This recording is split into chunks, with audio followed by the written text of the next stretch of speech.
The last thing I'll also say is, yes, we have to have inspiration, we have to have prioritization.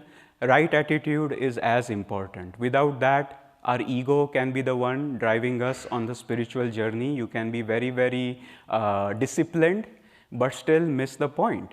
And so the beautiful thing about Ananda is, I think we all work on being inspired. We all work on prioritizing our lives. But I think, everybody has a very good attitude here. They are devotees at heart. Very rare to find somebody operating from their ego. And this is true. I realize again and again, I'm not just saying this about Ananda village residents. I'm amazed, I'm blown away when all these students who come from all parts of this country and others to our online classes, they are barely starting, and then they'll write something. And I say, wow, how is this person so refined at this stage in his life? Because he'll also be saying, well, I can't meditate, I struggle to have a routine, this, that, and the other. And I'll tell you what, this was one of our students who's now in our discipleship course. He's from North Carolina. And as you can imagine, the hurricane Helene, it smashed that state. And when I asked him how he was doing, he had written this to me. My car that I use for work, he's an Uber driver, and he was having financial issues before this happened. My car that I use for work is totaled due to the flooding. I was able to get out of the car before the water got too high. So basically, he barely escaped with his life. I use this car for work, and now I'm in a real bind. I'm sure I'll get through somehow. So when he said that, of course, I followed up a couple days later to see how he was doing. And says, how are you doing now? Are you okay? Are you, in a very difficult state? And it was like somebody else was writing this email. Here's what he says to me. Hello, Sagar. I'm truly blessed in my life. And I checked, did I write to the same person or did I write to a different email address? No, it was the same person. Hello, Sagar. I'm truly blessed in my life. I have always had way more than I need, and on so many days I've had what I wanted.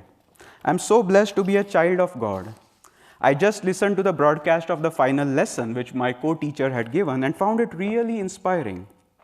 Isn't it amazing how often we must be reminded that the Guru is the only thing there is and all we ever need? And this is not Swami Kriyananda writing. This is a student from North Carolina. My car is a small blip in my routine compared to people closer to the Asheville area. Insurance probably will cover all of it. If the car is deemed unrepairable by State Farm, then case closed. I want to focus on my spiritual condition and my attunement to the Guru. He hasn't yet taken discipleship, so today I will do my best to serve other children of God and try not to get in the way too much. God bless you on your travels to Colorado. So I had been to Colorado a couple of weeks ago. So anyway, these bursts of inspiration just make me realize everybody, we think we are good disciples, not so good disciples, but we have hearts of gold. That's what I've realized more and more. But we have to melt that, as I said, like the ghee is melted by the fervor of our devotion and yearning. When all of these three are combined, deep aspiration, prioritization of life, right attitude, it creates an intensity. In Patanjali, this is called Tivra Samvegam. It's a very peculiar phrase he uses. And the sutra that accompanies this phrase is by keen, one-pointed attention, this state of samadhi comes easily. And keen, one-pointed attention is not just of the mind.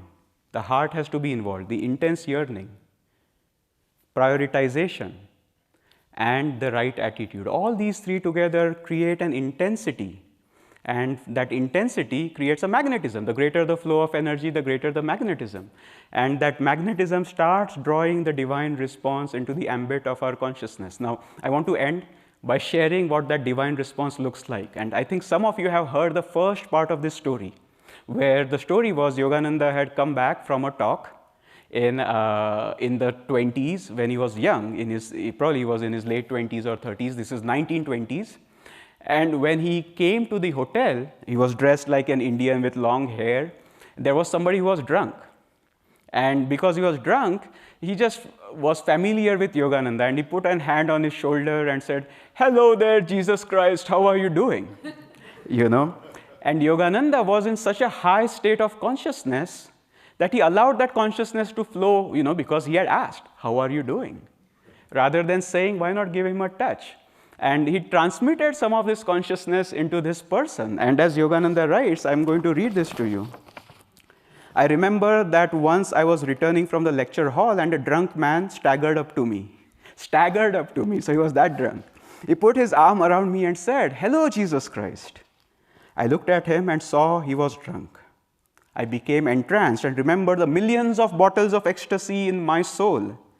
I touched him and he lost his intoxication. And he said, 'What do you drink? What do you drink?' And Yogananda said, 'It has a lot of kick to it.' Then he said, 'You seem to have taken away the kick I was feeling. What is your kick like? How does it feel?'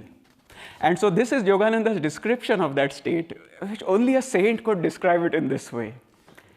I explained to him that if 10 days of that ancient form of punishment practiced in China in ancient times, where they tickled their feet and didn't allow them to sleep until they died, if 10 days of that punishment were done to you, and if after 10 days of forced wakefulness, suddenly you were allowed to sleep, think of how joyful you would feel. Increase that joy 10 million times and it would not express the joy of cosmic consciousness." So anyway, this is a delightful way for us to remember we don't have to be grim on the spiritual path. The journey is towards joy and bliss, but we have to be sincere. Sincerity is everything, and if we are sincere, then success is assured. Many blessings.